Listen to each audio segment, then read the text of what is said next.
Is going off grid doable for anyone? Or are some of us too locked into the system to escape? Let's talk about it. What a beautiful day. Look at that temperature. Beautiful day to screen this porch in. Nice and sunny, 75 degrees. The ironic part is as I'm getting started, the daggone bugs are starting to eat me while I'm putting the screen up. It just keeps giving me motivation now. Today we're going to have a talk about whether or not it's feasible for anyone to go off grid, or are we too locked into the system with mortgage debt,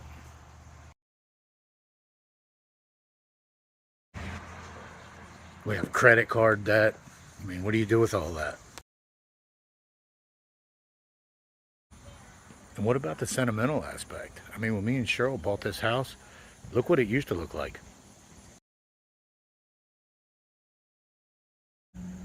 compared to what it looks like now, right? I mean, it's not perfect, but I gotta tell you, we put a lot of effort into it. Little sentimental things like this coconut sign up here, up there. I can't see where I'm pointing. We always joke because we love tropical vacations. We always joke that we're all a bunch of coconuts. We even spelled it wrong. Huh. Let's see, that's the sentimental part. That's where my kids grew up, you know? Hard to let go of those kinds of things. There's so much uncertainty ahead. You know, what do you do with all your stuff? I mean, it's valuable to you, but is it valuable to anybody else? And how do you even start?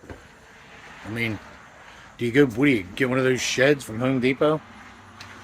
Move it onto your land? Are you allowed to do that? If you buy the land, are you allowed to do what you want? You still got to go by county code. You see people turn those sheds into tiny homes all the time, but do you still have to go by the county code? What if you live way out in the country and they don't know any better?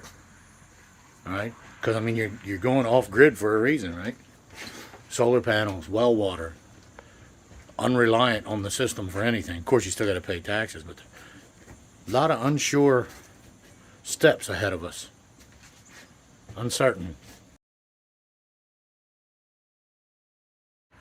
So today, I thought, while I'm screening in the porch, I thought maybe we'll talk about it. So maybe I can get Cheryl to come out here and hold this camera for me, because I can't hold the screen and staple it up and trim it and all that good stuff while I'm holding this camera in my hand. And I move around too much for the tripod to work. So let's see if she'll help me out, and hopefully she will. And I'll see you in a couple minutes, and we'll start on this porch, and let's get into this discussion a little bit. She said yes. She's going to help me by holding the camera and possibly holding some screen here and there. So the video might stop here and there and restart, because sometimes the wind likes to blow this stuff out of my hand. And we also don't want you to hear all the foul language that comes flying out of my mouth at random. So I have to do a little editing, maybe video stopping. All right, but I'm going to pass the camera off to her, and let's get this thing started, okay? It ain't going to do it to itself. All right. Every time I come out here and start talking about going off grid or whatever, and I was daggone traffic going by, oh man, it just reasserts why I want to do this. So, but at the same time, I'm making my house more awesome by putting the screen up. So that makes it harder and harder to let go of, because I've put so much time and effort into this place. I mean, do I really want to go somewhere? Start over again? I mean, to be honest with you, I love new beginnings. Always have. I've got an adventurous side. But do we really want to let go of everything that we've built and start over again? Like I said in the intro, what do we do with our mortgage debt? I mean, do we sell the house? We have a little bit of equity in it. Do we sell the house and pocket the equity to help us with our new adventure? I mean, it would be nice to have all that money left over, however much it is. I don't care if it's 20 grand or 30 grand, 50 grand. I don't know. I know what ours is. I don't know what yours might be. But if we do that, then what do we do with the credit card debt that we have? Because, you know, like we all say, we're not going to run our credit cards up to the freaking moon. But then what do? Some of us do good and don't run them up. Some of us run them up, and then what do? Then we're all upset because we got thousands of dollars worth of credit card debt. So do I take the money from the sale of the house, pay off the credit card debt? But then I won't have any money for the move. I mean, having those credit cards paid off sure would be nice, because then, I mean, you look at that two ways. On one hand, if you pay them off, you have the available credit again, right? But then on the other hand, if you run the credit card back up while you're off grid now, what if you're not making money yet? How are you supposed to make your credit card payments, right? It's almost like you got to have a whole bunch of money piled up before you even make the move. And then you got all your stuff that you spent all this money on, and it might be worth the world to you. You know what I mean? After all, that's why you bought it, right? So, just recently, wife and I had a yard sale. We sold all the stuff out, and there's some valuable stuff, right? Nobody wanted it. So all that stuff that was valuable to us, we gave it away. So how much value does it actually have? And for that, you have to start deciding, what am I keeping and what am I willing to just give away or throw away, right? You don't want to throw away none of it because you spent money on it. But if you're going off grid, you don't need it. Not to mention the fact, if you're going off grid, you're supposed to be a minimalist now, right? Well, you definitely don't need a shed full of stuff. I've always been a believer that if I haven't used it in 4 seasons, if I get through winter, spring, summer, and fall, and I didn't touch it, I probably didn't need it. So ultimately, you have to start thinking about, what do you need? How exactly off grid are you trying to get? Are you thinking like, I guess what I should be asking is, how far off grid am I trying to get? Like, are we talking off grid like up in the mountains with a cabin somewhere, out on a farm somewhere, completely away from society? I don't think I want to go quite that far. But I would like to get far enough away where I don't have to listen to this crap all the time, all this traffic. I mean, you still need supplies. I'm not trying to go back to that far back. I can respect people that do want to do that, but, you know, toiletries and whatnot, I've grown accustomed to having those types of things, and I will want to have some sort of air conditioner in the cabin, because I get hot pretty easy. But I guess the ultimate thing is deciding what you absolutely cannot live without, and then deciding what you can live without, writing that stuff down on paper, and then get rid of all the stuff that you can live without. But it keeps coming back to, what do I do with the debt that I carry? How do I resolve that issue? Or am I too locked in? It's a good place to be stuck, because I am kind of, I mean, for my area, I am kind of out in the country, and my kids are growing up here. And as you see, like what I'm doing right now, it does definitely have sentimental importance to me. And I know some people say, let go of the old stuff. It's just a sentimental attachment.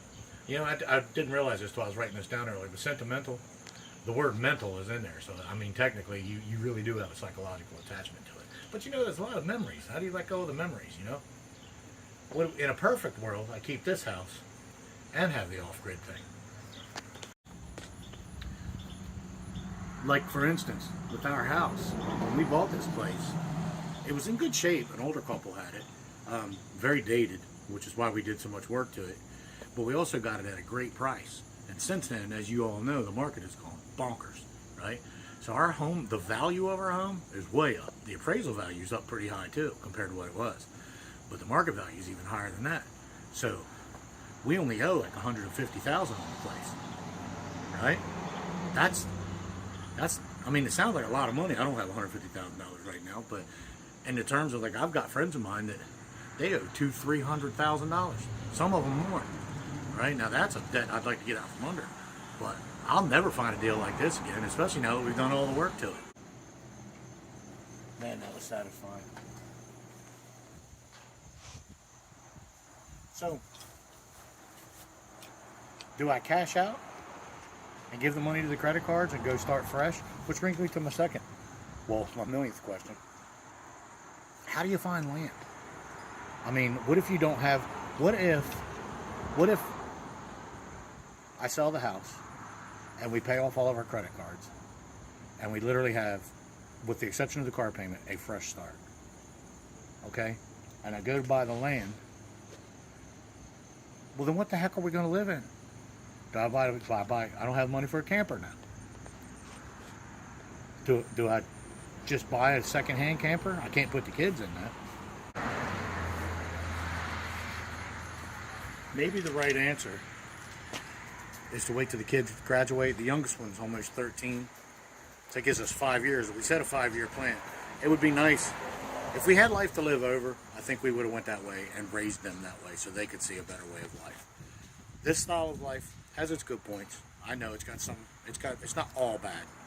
But I don't know if the rest of you noticed, but things have been seeming to get like they're getting worse lately, which is what brought us to thinking maybe we need to go off grid.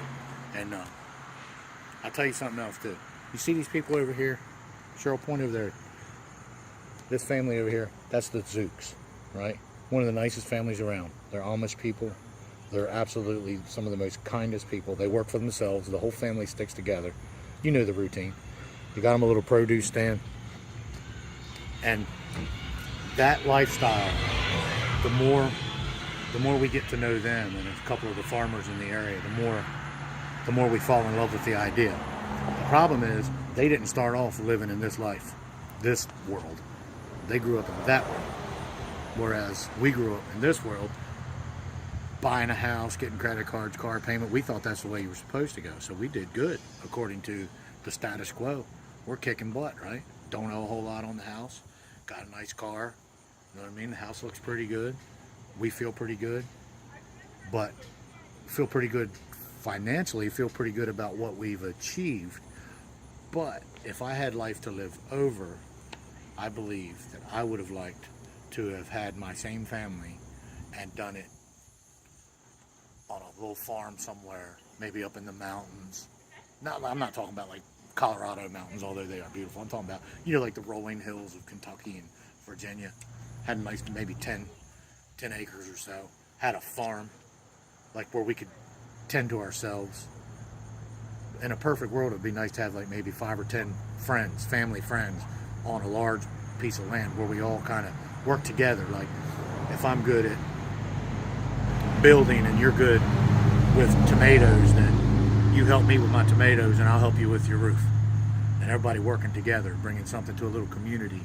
I mean, we'd still have to pay the government all their tax money, because you know how that goes. But at least we wouldn't always have to run into the store and be reliant on everybody else. We wouldn't always have to run into town all the time. Wouldn't have to worry about electric bill because we got solar panels. Or I've seen people take old washing machines, believe it or not, and rig it up into a little hydroelectric by putting it in the creek, putting some magnets on it. I have looked more into it, but that's pretty interesting. And they were getting enough electricity out of that to literally run their house. So if you had, and you see some of the old school people have windmills. Now, I don't know much about windmills.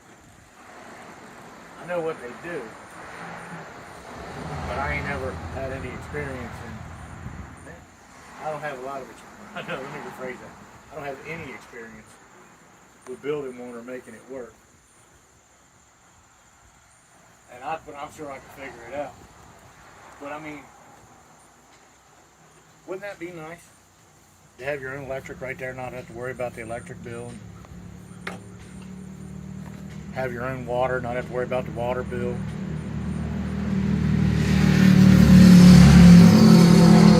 Not have to worry about that crap constantly flying up and down the road, even when you think you live out in the country. But then, other things. What do you do with your trash? I didn't even think about that one until just now. You still have to get supplies. And I think about things like, what if you're relying on solar panels and you go through a spurt where it's just been cloudy for days? What do you do for backup power? If you was to get like one of those Generac propane generators where you bury the propane tank, I mean, would that still be considered off-grid? What degree of off-grid do I want to go? In a perfect world, I'd like to unplug from everything, but can I? I mean, can I?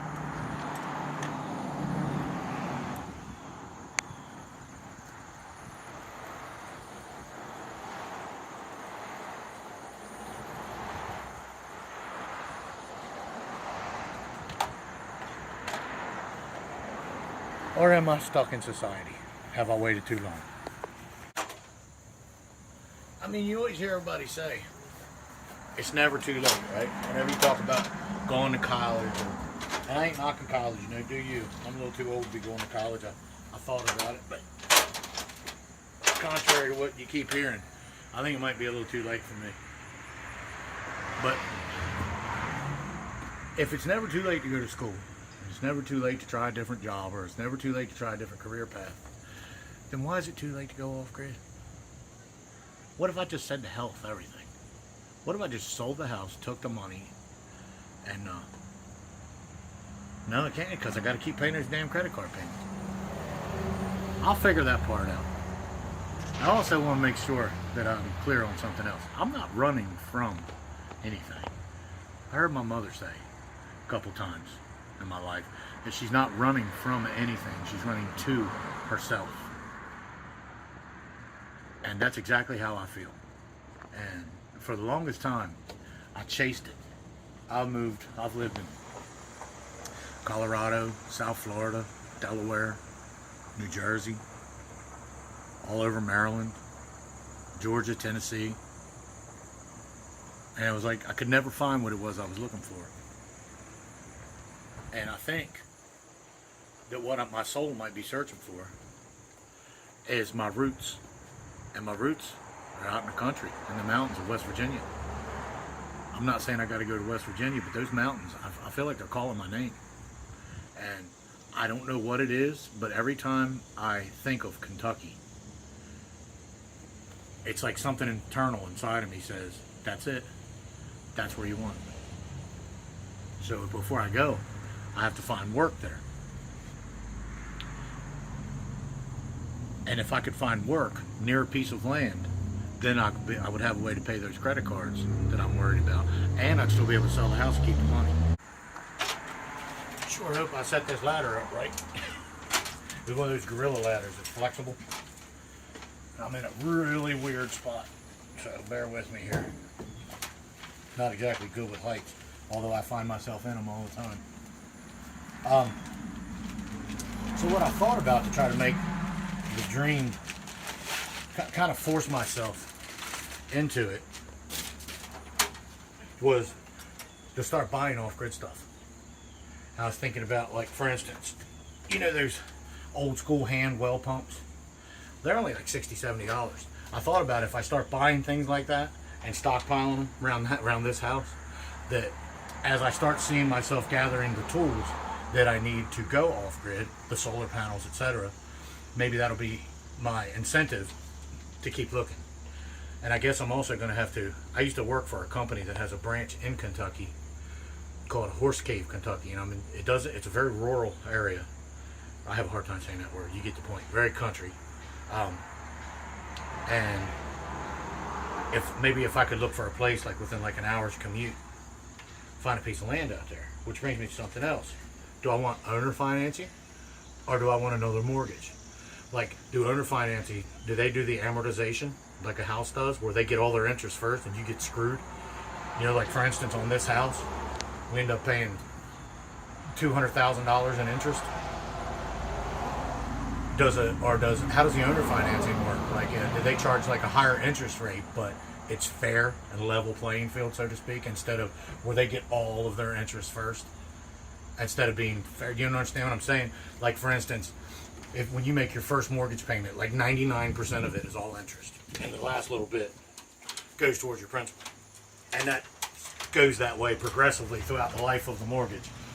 So all the way to your 15th year. At your 15th year, half of your payment goes to principal and half goes to interest. That's at the halfway point. 15 on a 30-year mortgage, right? So I guess what I'm saying is, even if they give you a good interest rate, they're still sticking it to you. That's why they do it. And if you don't pay what they do, they take the house and sell it, because you're stuck in the system. So if I have to find a piece of land had owner financing, let's say they wanted, instead of like 5% interest, they wanted 10% interest. So let's say they wanted 10% interest on $110,000 on a $100,000 property, $100,000 property. That means they would want a $10,000 interest. Okay, if that's the way that works, then they want 110 for a $100,000 property. That's okay. Even if the property's only worth 80, if I love it, I'll pay 110 for it. But will each payment reflect, like if I make a payment, will say 90% of my payment go towards principal? And do we write the contract on that? Or do we have to call a real estate attorney to make sure that that's all legit and on the up and up? Because even though I try to be a man of my word, and I try to be a man, if I shake your hand, look you in the eye, it's the truth. All right? But everybody ain't like that. So, another thing that I have to keep in mind is, as bad as I hate the idea, I'm not getting any younger. So, I've already planted roots right here. Do I want to start over?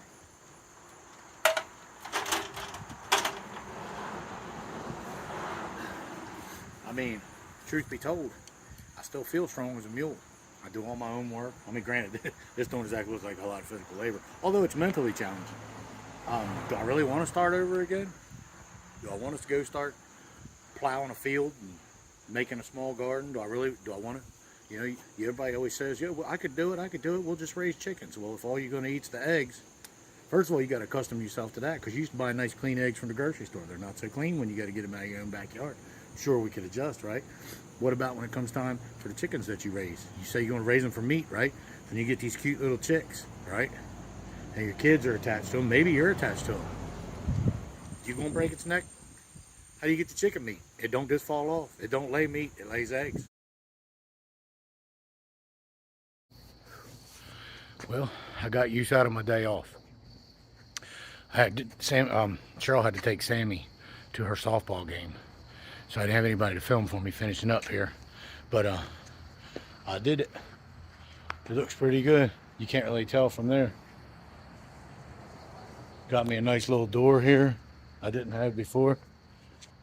Pretty cool, right? Just got to trim it up so the bugs can't get in around the cracks. But not too bad for my first one. Never did that before. So back on what I was saying earlier, there's a lot to consider on going off grid, or even just moving away from the home that you live in, you know. And the bottom line is, it comes down to this. I have to decide, you have to decide, if you're considering the same thing. Can you get rid of the majority of your belongings? Can you sell your house and go somewhere and start completely over? Can you live in a camper if need be while you build it? You know, I think what I'm going to try to do is find a property that I can start working on while I'm still here. You know, in a perfect world, I'd have this and that, but I guess I don't even need this if I'm trying to get away from it. It's just hard to let go of. So, if you watch this whole video, I appreciate it. If you have any comments, questions, guidance, I could use a little guidance, input, conversation, hit me up. Either leave me some comments in these things, or if you know my personal phone number, shoot me some ideas. I'm all ears. I got time. But I'm itching to get the ball rolling in that direction, even if it just means contacting somebody about land and maybe start to buy some solar panels and stuff and doing a little stockpiling. So when I'm ready to go, I'm not going, you know, that way I have some stuff already in hand. So anyways, thanks for listening. Talk to you later.